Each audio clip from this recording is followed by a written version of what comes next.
শুরুতেই জানিয়ে দিব ইসরায়েলে হাইপারসনিক ক্ষেপণাস্ত্র হামলা, যা বললেন ইয়াহিয়া সারি। জানিয়ে দিব পারমাণবিক ও সামরিক শক্তি বৃদ্ধি নিয়ে বড় ঘোষণা দিল উত্তর কোরিয়া। এরপর রয়েছে ইরান কখনোই রাশিয়ার কাছে S-400 চায়নি, মস্কোয় নিযুক্ত দূত। সর্বশেষ থাকছে হামাস মুক্ত স্বাধীন ফিলিস্তিন গঠনের প্রস্তাব পাস জাতিসংঘে। ইসরায়েলে হাইপারসনিক ক্ষেপণাস্ত্র হামলা, যা বললেন ইয়াহিয়া সারি। ইয়েমেনের ক্ষেপণাস্ত্র ইউনিট দখলকৃত ইয়াফায়ে হাইপারসনিক ব্যালিস্টিক ক্ষেপণাস্ত্র দিয়ে সংবেদনশীল লক্ষ্যবস্তুতে আঘাত এনেছে। এতে ব্যাপক আতঙ্ক সৃষ্টি হয় এবং লাখো ইসরায়েলি আশ্রয়কেন্দ্রে ছুটে যায় বলে দাবি করেছেন ইয়েমেনি সশস্ত্র বাহিনীর মুখপাত্র ব্রিগেডিয়ার জেনারেল ইয়াহিয়া সারি। ইয়েমেনের আল মাসিরা টিভির প্রতিবেদনে বলা হয়েছে, ইয়েমেনি সশস্ত্র বাহিনীর মুখপাত্র ইয়াহিয়া সারি ঘোষণা করেছেন যে ইয়েমেনি ক্ষেপণাস্ত্র ইউনিট সফলভাবে ক্লাস্টার ওয়ারহেড সংযুক্ত প্যালেস্টাইন 2 নামের হাইপারসনিক ব্যালিস্টিক ক্ষেপণাস্ত্র দিয়ে দখলকৃত ইয়াফার সংবেদনশীল লক্ষ্যবস্তুতে আঘাত এনেছে। সারি জানান, ক্লাস্টার ওয়ারহেড বিশিষ্ট এই ক্ষেপণাস্ত্র অভিযানে সফলতা এসেছে, ফলে লাখো ইসরায়েলি বসতি স্থাপনকারী আতঙ্কী আশ্রয় কেন্দ্রের দিকে পালাতে বাধ্য হয়েছে। তিনি জোর দিয়ে বলেন, গাজাকে ইসরায়েলি আগ্রাসনের বিরুদ্ধে সমর্থন দেওয়া থেকে ইয়েমেনিরা কখনো পিছিয়ে যাবে না। তিনি আরও বলেন, জায়নিস্ট শত্রু ইয়েমেনের বিরুদ্ধে যে কোনো আগ্রাসন চালালে তা আমাদের ফিলিস্তিনি ভাইদের সমর্থনে লড়াই চালিয়ে যাওয়ার সংকল্পকে আরও দৃঢ় করবে। 2023 সালের 7 অক্টোবর থেকে দখলদার ইসরায়েলি বাহিনী গাজায় ভয়াবহ আগ্রাসন শুরু করে। তখন থেকেই ইয়েমেনিরা প্রকাশ্যে ফিলিস্তিনের মুক্তির সংগ্রামে সমর্থন জানিয়ে আসছে। এদিকে ফিলিস্তিনের অবরুদ্ধ গাজায় গত 24 ঘণ্টায় ইসরায়েলি হামলায় আরও 38 জনের মৃত্যুর খবর পাওয়া গেছে। এই নিয়ে 2023 সালের অক্টোবর থেকে গাজায় ইসরায়েলের গণহত্যামূলক যুদ্ধে এখন পর্যন্ত 64,756 জন ফিলিস্তিনি নিহত হয়েছেন। পারমাণবিক ও সামরিক শক্তি বৃদ্ধি নিয়ে বড় ঘোষণা দিল উত্তর কোরিয়া। আসন্ন গুরুত্বপূর্ণ শাসকদলীয় বৈঠকে পিয়ংইয়ং তার পারমাণবিক অস্ত্র ভাণ্ডার ও প্রচলিত সামরিক শক্তি উভয়কে অগ্রসর করার জন্য একটি নীতি ঘোষণা করবে বলে উত্তর কোরিয়ার নেতা কিম জং উন শনিবার রাষ্ট্রীয় গণমাধ্যম কথা জানিয়েছে।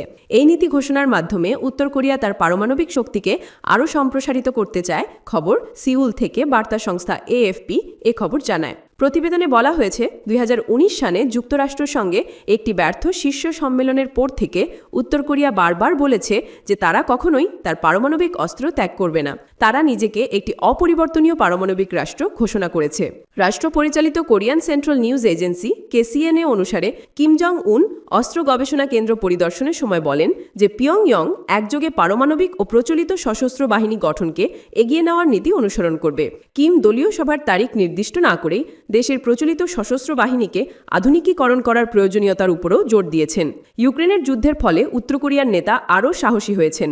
মস্কোর পক্ষে যুদ্ধের জন্য হাজার হাজার উত্তর কোরিয়ার সেনা পাঠানোর পর রাশিয়ার কাছ থেকে গুরুত্বপূর্ণ সমর্থন পেয়েছেন। গত বছর রাশিয়ার প্রেসিডেন্ট ভ্লাদিমির পুতিন উত্তর কোরিয়া সফর করেন। ওই সফরের সময় মস্কো এবং পিয়ংইয়ং একটি পারস্পরিক প্রতিরক্ষা চুক্তি স্বাক্ষর করেছেন। দক্ষিণ কোরিয়া সিউল বারবার সতর্ক করেছে যে রাশিয়া পিয়ংইয়ংয়ের প্রতি সমর্থন বৃদ্ধি করছে, যার মধ্যে রাশিয়ার সামরিক প্রযুক্তির সম্ভাব্য হস্তান্তরের বিনিময়ে ইউক্রেনের বিরুদ্ধে লড়াইয়ে উত্তর কোরিয়ার সহায়তা রয়েছে। কোরিয়া ইনস্টিটিউট ফর ন্যাশনাল ইউনিফিকেশনের একসঙ্গ সিনিয়র বিশ্লেষক হং মিন AFP-কে বলেন, মূলত এটি কিমের দৃষ্টিভঙ্গি প্রতিফলিত করে যে পারমাণবিক শক্তিরই প্রতিরোধক হিসেবে সীমাবদ্ধতা রয়েছে এবং পিয়ংইয়ং তার প্রচলিত অস্ত্রাগার আধুনিকীকরণের মাধ্যমে তার যুদ্ধ ক্ষমতা বৃদ্ধি করতে চায়। তিনি আরও বলেন, রাশিয়ার সঙ্গে উত্তর কোরিয়ার সামরিক প্রযুক্তি সহযোগিতা প্রচলিত অস্ত্র খাতেও সম্প্রসারিত হচ্ছে বলে মনে হয় এবং আধুনিক যুদ্ধের জন্য তৈরি আধুনিকীকরণ পরিকল্পনা আসন্ন বৈঠকের মধ্য থেকে দীর্ঘমেয়াদী এজেন্ডা হিসাবে উপস্থাপন করা হতে পারে। 2021 সালের জানুয়ারিতে শেষ দলীয় কংগ্রেসে কিম একটি উচ্চাভিলাষী সামরিক এজেন্ডা উন্মোচন করেন। সামরিক গুপ্তচর উপগ্রহ এবং কঠিন জ্বালানি পরিচালিত আন্তঃমহাদেশীয় ব্যালিস্টিক ক্ষেপণাস্ত্রের মতো উন্নত অস্ত্র তৈরির প্রতিশ্রুতি দেন। বিশ্লেষকরা বলছেন, তারা আশা করছেন আসন্ন বৈঠকটি আগামী বছরের শুরুতে অনুষ্ঠিত হবে। এই মাসে বেজিংয়ে একটি বিশাল সামরিক কুচকাওয়াজে কিম ও পুতিন চীনের প্রেসিডেন্ট শি জিনপিংয়ের পাশে দাঁড়ান। এই ঘটনায় তীব্র প্রতিক্রিয়া জানান যুক্তরাষ্ট্রের প্রেসিডেন্ট ডোনাল্ড ট্রাম্প, যিনি ওই তিন নেতার বিরুদ্ধে যুক্তরাষ্ট্র বিরোধী ষড়যন্ত্রের অভিযোগ তোলেন। মস্কোয় নিযুক্ত ইরানের রাষ্ট্রদূত কাজেম জলালি বলেছেন, ইরান কখনোই রাশিয়ার কাছে S-400 চায়নি। মস্কোয় নিযুক্ত ইরানের রাষ্ট্রদূত কাজেম জলালি বলেছেন, ইরান কখনোই রাশিয়ার কাছে S-400 বিমান প্রতিরক্ষা ব্যবস্থা চায়নি। শুক্রবার 12 সেপ্টেম্বর ইরানের স্থানীয় টেলিভিশনে দেওয়া সাক্ষাৎকারে তিনি কথা বলেন। কাজেম জলালি ইসরায়েল ও যুক্তরাষ্ট্রের চাপিয়ে দেওয়া 12 দিনের যুদ্ধের প্রসঙ্গে বলেন, প্রথম দিন থেকেই আমরা দেখেছি রাশিয়া ইহুদিবাদী শাসনের বিরুদ্ধে দৃঢ় ও শক্ত অবস্থান নিয়েছে। দেশটি 3টি বিবৃতি দিয়েছে এবং নিরাপত্তা পরিষদেও নির্দিষ্ট অবস্থান নিয়েছে।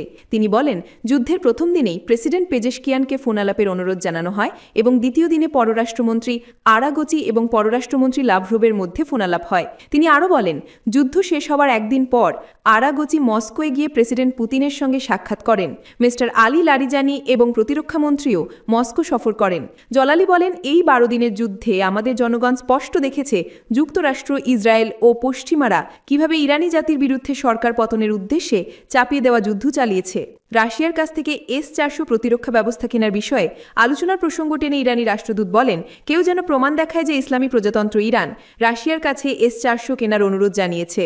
ইরানি এ রাষ্ট্রদূত আরও বলেন, ইউরোপীয় রাষ্ট্রগুলোর ইরানের বিরুদ্ধে স্ন্যাপব্যাক মেকানিজম সক্রিয় করার প্রচেষ্টাকে রাশিয়া অবৈধ ঘোষণা করেছে। হামাস মুক্ত স্বাধীন ফিলিস্তিন গঠনের প্রস্তাব পাশ জাতিসংঘে। জাতিসংঘ সাধারণ পরিষদে দ্বিরাষ্ট্র সমাধানের পক্ষে একটি প্রস্তাব বিপুল ভোটে অনুমোদন পেয়েছে।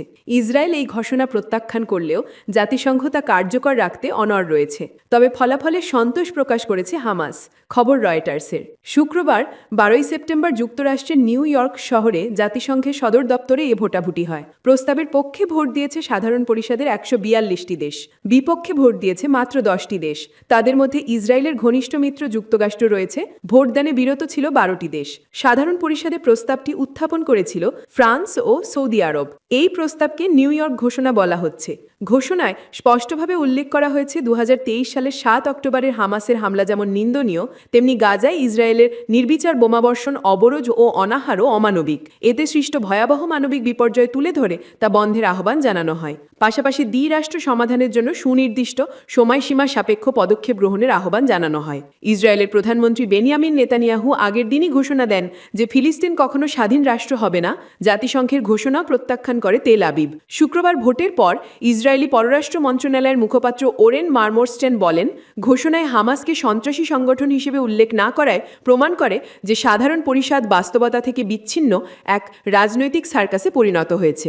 যদিও ইসরায়েলের প্রত্যাখ্যান উপেক্ষা করে নিজেদের ঘোষণায় অনড় থাকার সিদ্ধান্ত জানায় জাতিসংঘ, তবে হামাস এই ঘোষণা অনুমোদনকে স্বাগত জানিয়েছে।